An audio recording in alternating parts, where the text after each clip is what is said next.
and like healthy attitudes, unhealthy attitudes. I've been doing these types of seminars for 50 years, actually.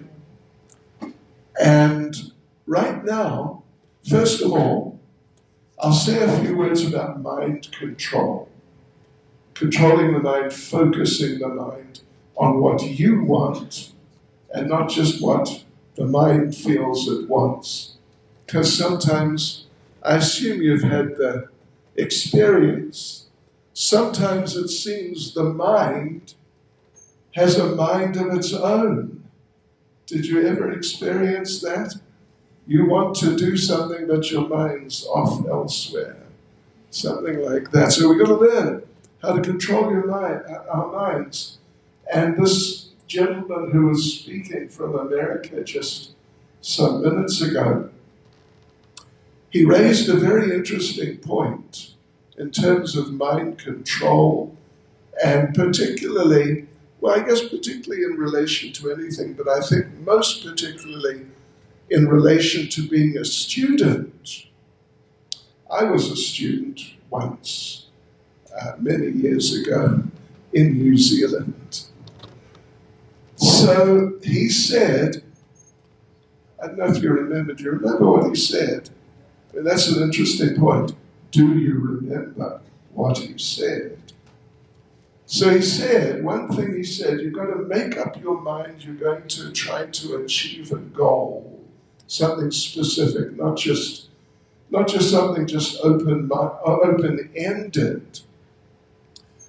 And he suggested that you could set a goal, do you remember, in regards to what exactly? A goal of doing so many somethings. Do you remember? So many, like it was type of physical exercise. Do you remember? He said. Now, I don't know how many of you remember that. Some of you, because you probably don't want to sort of make public spectacles of yourselves. You probably remember, but you didn't want to put your hand up in public. But how many of you did remember that? You all saw it, you all heard it, and it's kind of like you're all going to lectures every day, right? And you got to, in the end, you got to pass the exam. And the exam is about what the lectures were about, isn't it? It's not like you have a lot of lectures and then you get an exam on something else. So, this is, in terms of mind control, you may even think this is not exactly mind control, but it involves mind control. Now, like I said, I present seminars and lectures on a whole range of things, but including these types of things, mindfulness, etc. And there are people who have made studies and made reports on how, when people take a seminar or they're students and having lectures at university, then what can you do so you retain as much as possible? And then when the exam comes, you're able to, to restate what you heard. So they have done tests like very extensively, and they say that if, when you are attending a lecture or a seminar, something like that, if you just sit there and listen, and that's it, then you may retain around 10%. It varies, but maybe 10%. If you just sit there and listen, and then you walk out, and then, a few weeks later, you're asked, well, what do you remember? you may retain, you may remember up to 10%. If you write it down, if you take notes during the presentation, you just take notes, that's all, then you may retain up to 50%. If you, now fasten your seatbelts, you're all sitting down, that's good. If you go back over the notes, like regularly, you go back over the notes from the presentation regularly, then you can retain 100% is sort of pushing your luck, but you can retain up to 95%. And you know, myself, like I said a few times, I'm sort of in the business of making presentations and seminars and so on. And sometimes when I know there's a good presentation being made, I go as a student. And you know what I do? During the presentation, I am fanatically writing down almost word for word what the person said. And you know what I do then? Then I go and I make the same presentation in some other place. If it was a good presentation. This is mind control, isn't it? Instead of just sitting there sort of, you know, wherever your mind is, thinking about what's going to be for lunch. But the good news is, I heard a prediction. Anyway, they told me it's going to be a really interesting lunch. So stick with things. Yeah. So there you go. This is a bit of an exercise in mind control. There is a saying amongst people who do this type of thing, that good memory means write it down. Good memory, you can do, there are exercises you can do with your mind, which can help and sometimes do help with your memory. But actually, really speaking, good memory means write it down. So mind control, as you know by now, you've been doing this seminar for, I think today's the 4th week, and you know that our organizer, he gets you all at the end, right, to do some meditation. Am I right? I think many of you have been here the other days. And so you do some meditation. This is now another step or another area of mind control. Meditation where you focus your mind on the meditation. Because meditation, in the classic sense, meditation means that you repeat a particular sound vibration, but it's not just your ordinary day-to-day sound vibration like hi, how are you doing, or whatever, just small talk. But it's special, like strategically created sound vibration, which because it's strategically put together, then it has a particular effect on your state of mind. On your state of mind in different ways. One effect that it has on your state of mind, one of you, was it the first person, I think, or one of the first person who said what they feel they've been getting out of this, was saying something about dealing with stress, isn't it? more able to deal with stress. And I mean, who likes stress? It can be a killer, actually. It can be a real killer, literally. Too much stress. So the thing is about the meditation, focusing on it, not just sitting there, repeating something, but actually your mind is elsewhere. Your mind is drifting away and wondering, when this guy's going to stop talking, and again, what's for lunch and all of that. But if you focus the mind, in meditation, then because it's like kind of strategically put together, it's not just something abstract or whimsical. Because it's strategically put together, it has specific effects. First effect is that it lifts the mind. It lifts the mind to a level where things like stress, as our friend was saying, it lifts the mind above those things. This is called transcendence. It's a bit of a complicated word, not used every day. But transcendence means to come to a higher level beyond the normal level.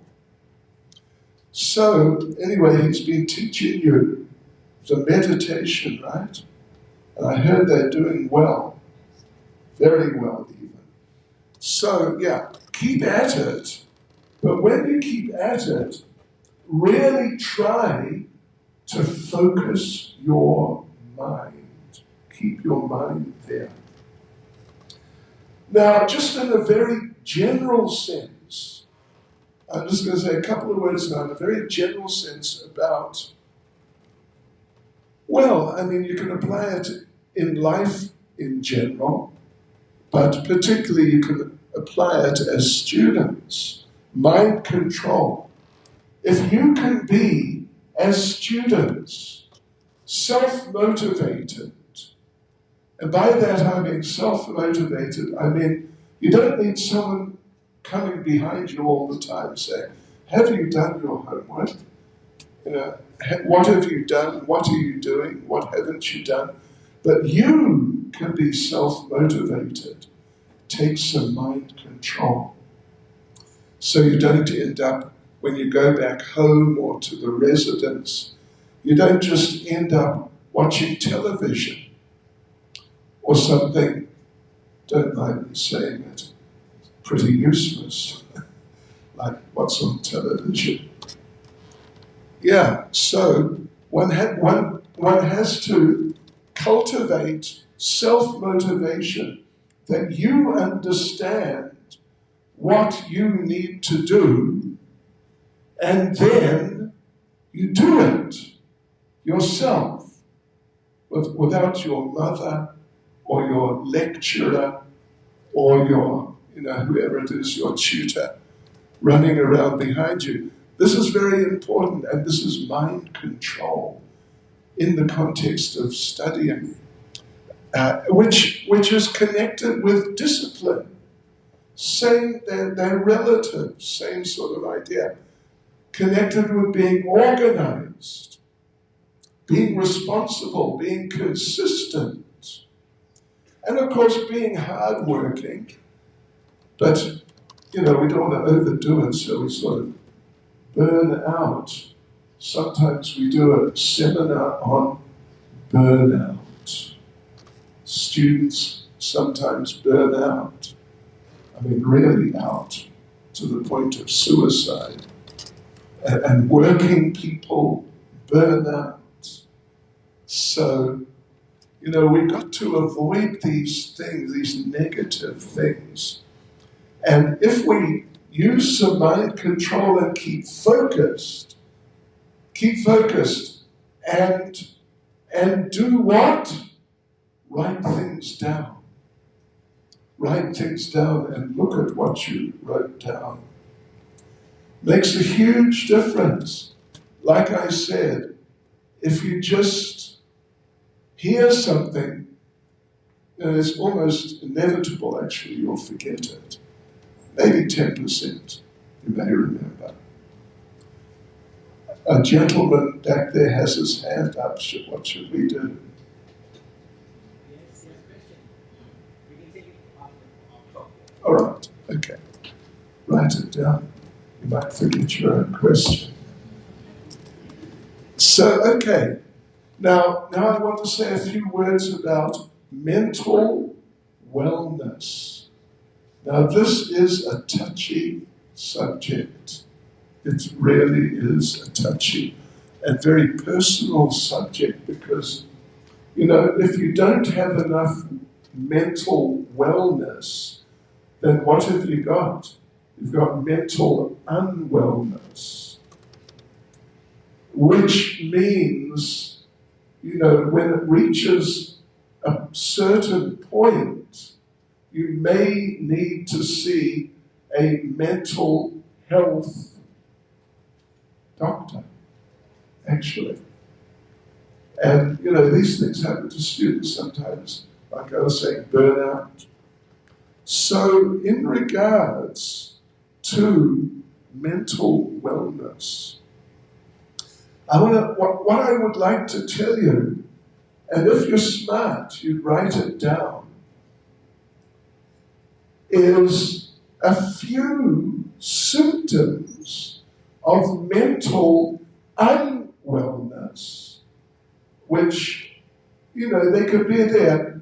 Their presence may not mean that you've got to go and see a psychologist or, you're sort of getting into danger psychologically. But they could mean that you're getting a little sort of losing balance, as much as you need to have balance in life in general, including being a student. So, like something like depression. Now, depression is a real psychological condition. And if you've got enough depression, you need to go and see some mental health specialist. But if you haven't reached that point, but you're prone to feeling sort of sad, you're prone to feeling down, you're prone to losing your inspiration, you're heading in the direction of depression. I know a lot of people, they laugh at this idea that depression may be like a serious problem that you've got to really get help with. But unfortunately, it's true.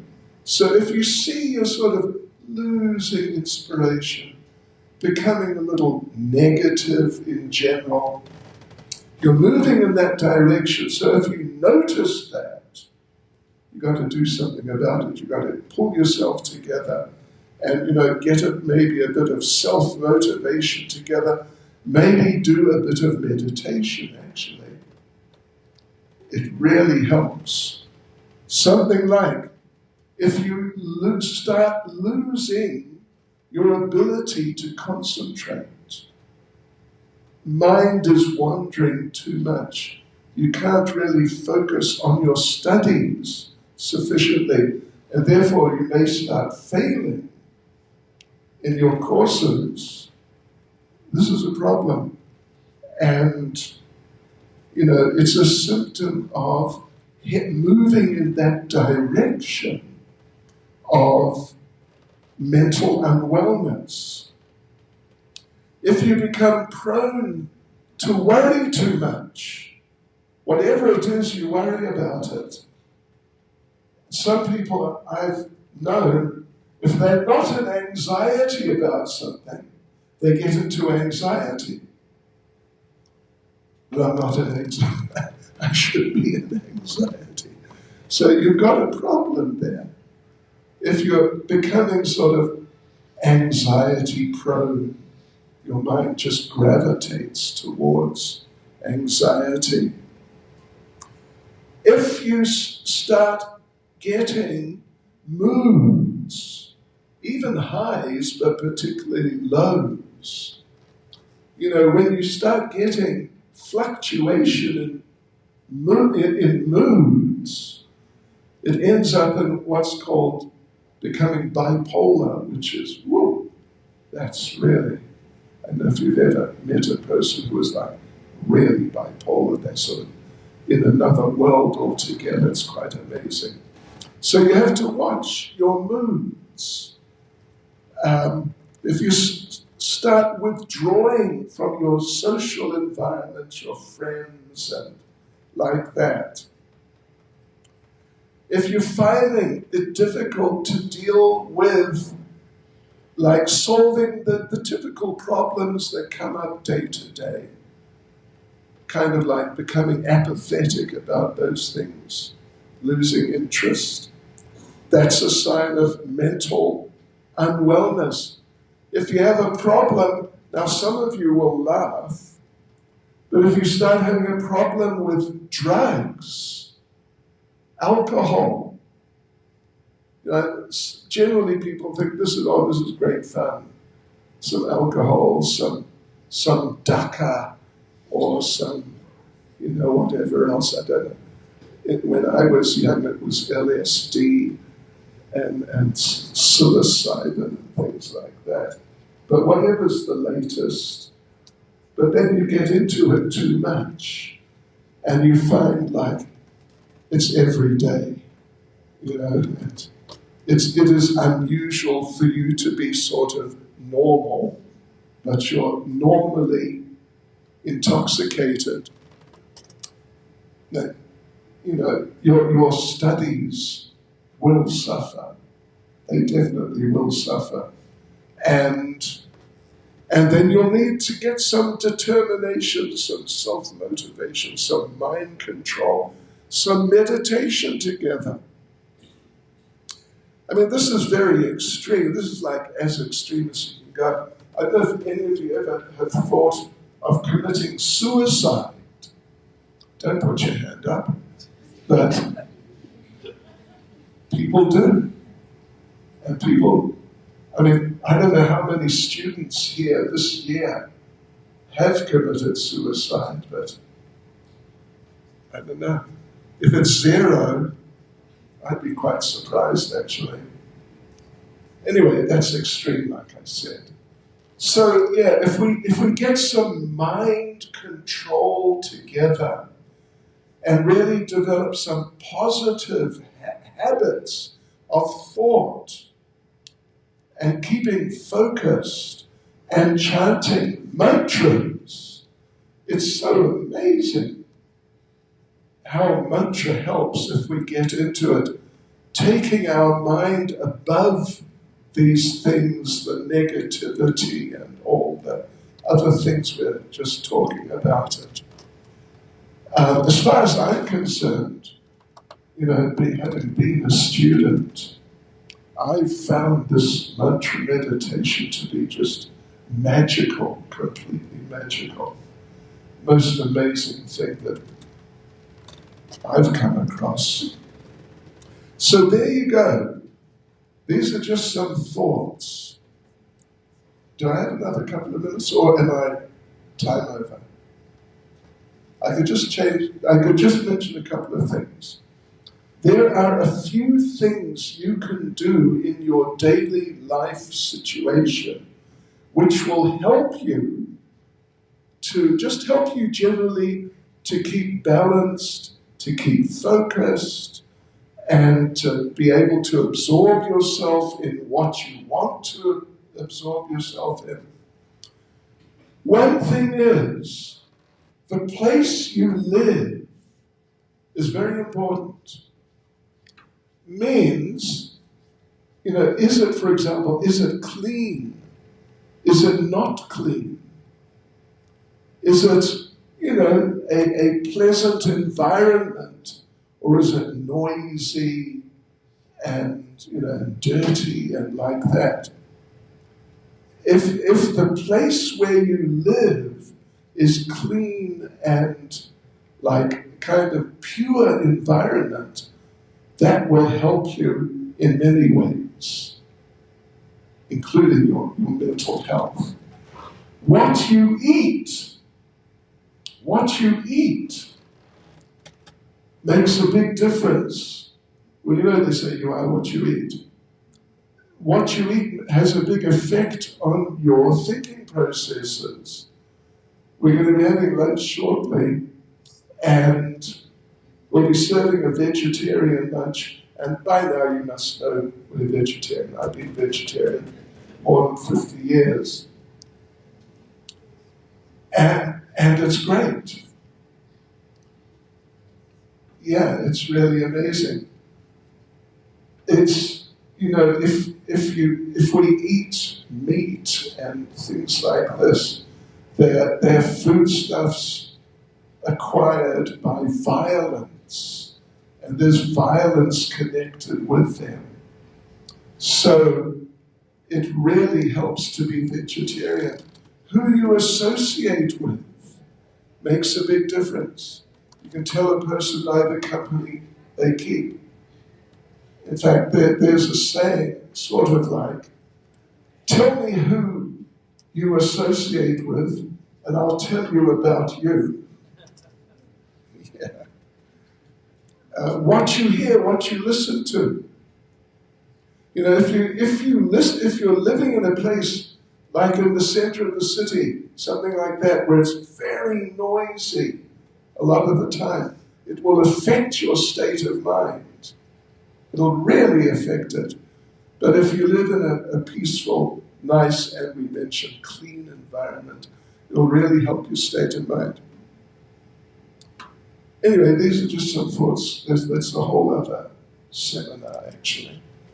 But there's some food for thought, and I hope some of you wrote some of it down, because otherwise we'll come back in a few weeks, and you won't remember much at all, if anything. Okay, thank you, and all the best with your studies.